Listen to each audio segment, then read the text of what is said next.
The Kardashian sisters only date rich men. Why is that? Well, today I want to tell you why I feel like the Kardashian sisters only date rich men and why you should too. Sorta. Welcome back to my YouTube channel where we talk about all things business, marketing, and sometimes life. And specifically today, we're talking about the Kardashians. Now, this is not going to be one of those episodes where we are bashing them because obviously that's not what we do on this channel. But this is going to be me talking to you about this from a business owner's perspective, from someone who is building a personal brand online or whatever, right? So let me just get into it. For the longest time, I remember when that song, I ain't saying she's the GOAT, but she ain't messing with no broke, I remember when that came out, and I'm pretty sure that Kim was in that video. I think she was in that video. I can't remember. And people were like, calling her a gold digger, and as she had dated Reggie Bush, and she dated this person, this person, this person, this person, all famous people, famous, wealthy people for the most part. I don't know how rich the one guy was she married, but anyway. And so, a lot of people feel like that she's a gold digger, or they feel like Khloe is, or they feel like Kylie, or all the different Kardashian Jenner women are gold diggers. And, I remember just kind of thinking about it. Like, initially, I agree with everybody else because I wasn't actually thinking, for myself. And over the years, as I started to mature, I started to realize, no, this actually isn't women who are gold diggers. These are women who are dating within their tax bracket, so to speak, right? Now, listen, don't scroll away and be like, where is this going? Just listen, just watch, okay? Just watch, okay? So when I look at this is, okay, I'm going to do a visual because I'm such a very visual person. So when I think about, let's just say Kylie, right? We all know that Kylie, at some point in time, she was named a billionaire, right? She's still part of her company, so she's not a billionaire anymore, but she still has a lot of money, right? But let's just say she's a billionaire.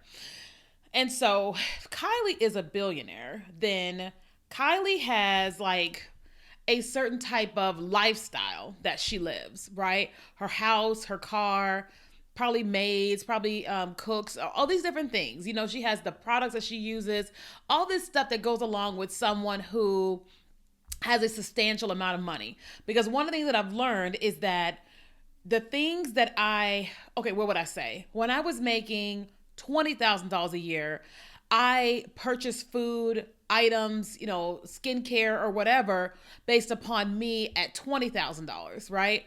And then when I made $100,000, that changed. And it didn't change because I just wanted to start using more expensive products.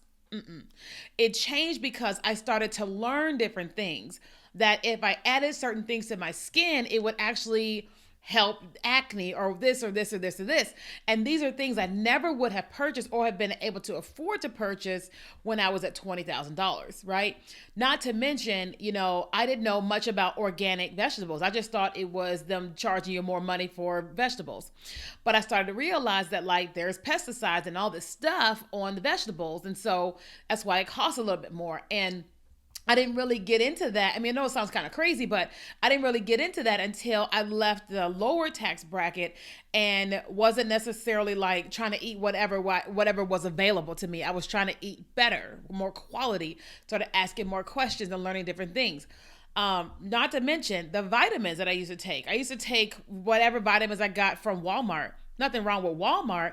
But then when I started seeing a naturopathic doctor because I wanted to take my health more seriously, she started educating me. And so now my vitamins cost a lot more than what they used to cost when I went to Walmart. So, I think about my lifestyle today, which is not lavish by any means, but I do have a lifestyle, right? I do get my nails done every 2 weeks. I do go out to eat with people. I do go out to like business dinners. I do these different things or whatever that I do as a part of my lifestyle, right? And if I start to date, which I'm, in the journey of, as I'm dating, I'm not necessarily looking for somebody who is just starting out in life, because I'm going towards the 50-year-old range. So I'm like, I'm not just starting out in life. I've been lifing for 42 years. And so I'm not looking at someone who's just starting out. I remember when I had bad credit. So I'm not looking to be with someone who is never really looked at their credit, who's not looking at investing, who's not looking at retirement, things of that nature, who's not looking to buy a house or whatever.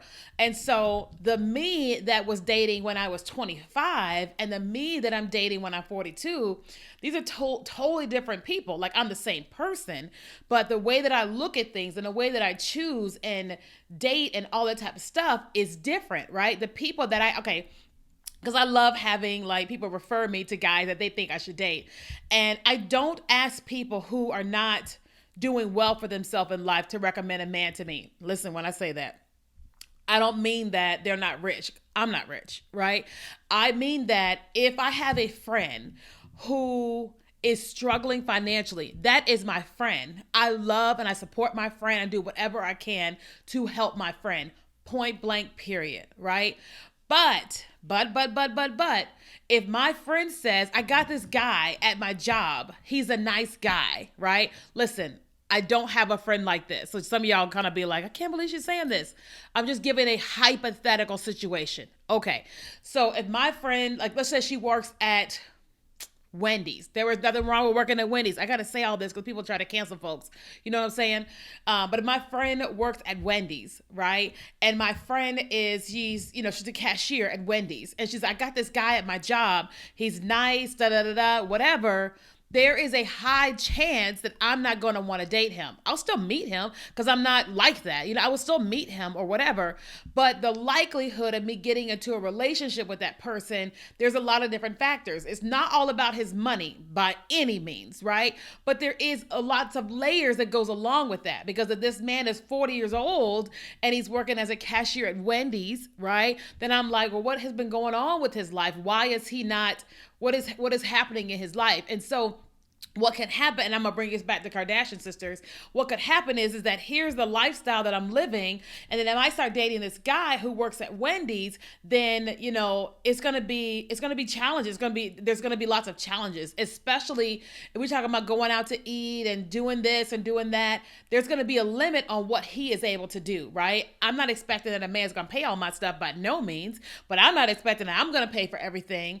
But if he is barely surviving and I have money in savings, right, then what's going to happen is that I'm going to start paying for all of us. And then there's not going to be that, reciprocation just from a financial standpoint, right? Obviously, a man can give to you a lot more than finances, but finances are a big part, in dating, relationships, marriage, whatever.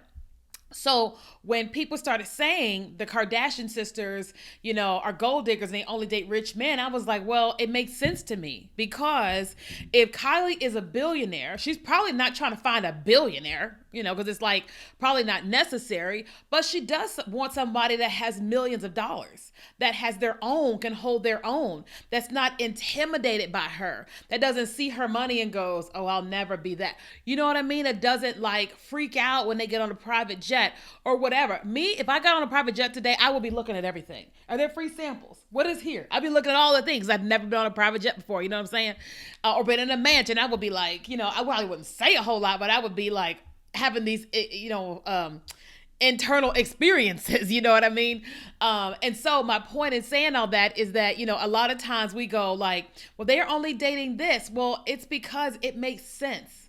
It makes sense for them to date those people, right? And they have whoever they like, whether they're black, white, ball players, whatever, but they have the ones that they like, right? And that are also in their tax bracket. So we all notice that for the most part, not all, that for the most part, wealthy people date wealthy people or some level of wealth in some regard, right? And one of those reasons is because of their surroundings, who they're surrounded with, who people are recommending them to, and all the different things, right? And so people that are, let's just say those of us that make six figures or whatever, we typically date and marry people within the six-figure mark, maybe a little bit lower, maybe a little bit higher or whatever, because of there's some synergy in that, right? It's like, I had somebody who was like, didn't understand why I only date Christians. And it's because it's a basic foundational need that I have, a core foundational need that I have. And that wasn't theirs. But that person was extremely into fitness. And I said, could you date an overweight man? Like if he was like obese, could you date and marry an obese man? And they were like, they didn't want to say no because they want to get canceled, but it's like the answer is no, because you have such high value for health and fitness and exercise and all this type of stuff. And if this person comes along and they have no regard for it, like there's certain things that are happening in you as you are with them, right? And it's like, like attracts like, and like, their habits are going to spill over to you and whatever, right? And, a lot of my friends that are very healthy, they are with very healthy people. A lot of my friends that are very wealthy, they're with very wealthy people. You know what I mean? A lot of my friends that are, not all, that are Asian, date Asian people, right? A lot of my friends that are Black date Black people. Not all, but for the most part, it's like there is this synergy in something, right? And so it took me some years to like come to the conclusion that it's okay to want to date somebody who is doing as well as you or maybe better, right? As well as you or maybe better. I remember like when God was talking to me about money and getting remarried, and he was just like, oh, how do you feel about his money? And I was like, well, I don't want to talk about that. I don't want to be a gold digger. And he said, well, I didn't ask you about his money because you're a gold digger. I asked you because I need you to know who you are and what I'm going to do for you in your life. And so that way you're looking for a man that is equal or better. And because he'd been telling me my whole life that I would be very successful financially and all this type of stuff. And I didn't really believe it.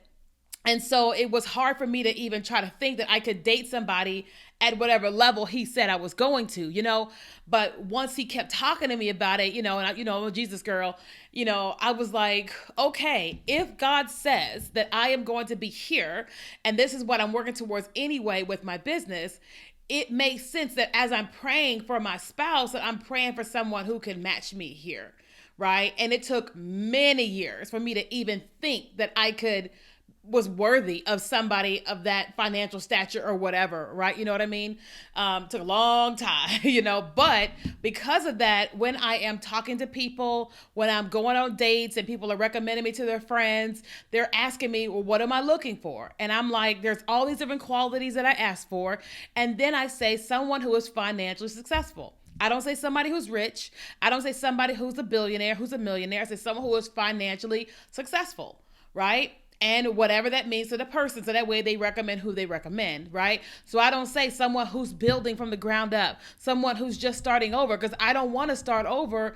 I want someone who already has something, and then I can be a compliment to him and he can be a compliment to me. And I think that it's smart that the Kardashian sisters are dating that way. And I think that we all should, I remember that guy, Kevin Samuels, when he was alive, he would, women were like, they wanted to date a 6-figure man, yada, yada, yada.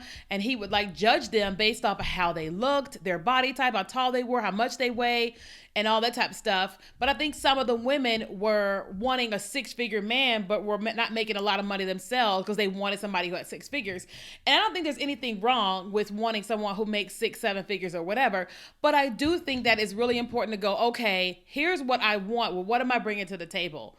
And some people say, well, I'm the table. And it's like, well, there's a whole lot more than your presence and then being in the bedroom. There's so much more. You know what I mean? Like when I meet a man, like it was recently, I met a man on a dating app and we had like one conversation on the app and he asked me what I did. I told him what I did and he was like, he realized I could help him with something. He tries to call me so I can help him with it. And I'm like, no, I don't really do that. But it's nice to meet you, because he realized that here I got this thing and here's this girl.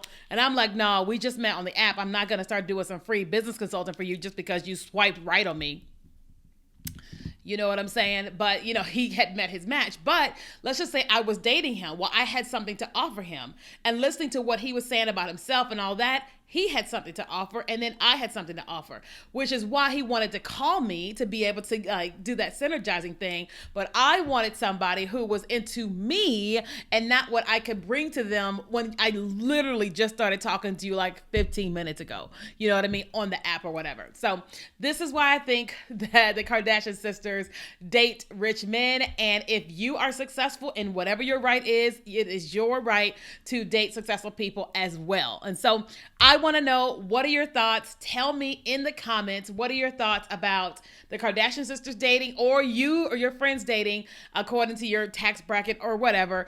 And note that we have a video that comes out every single Monday, Wednesday, and Friday.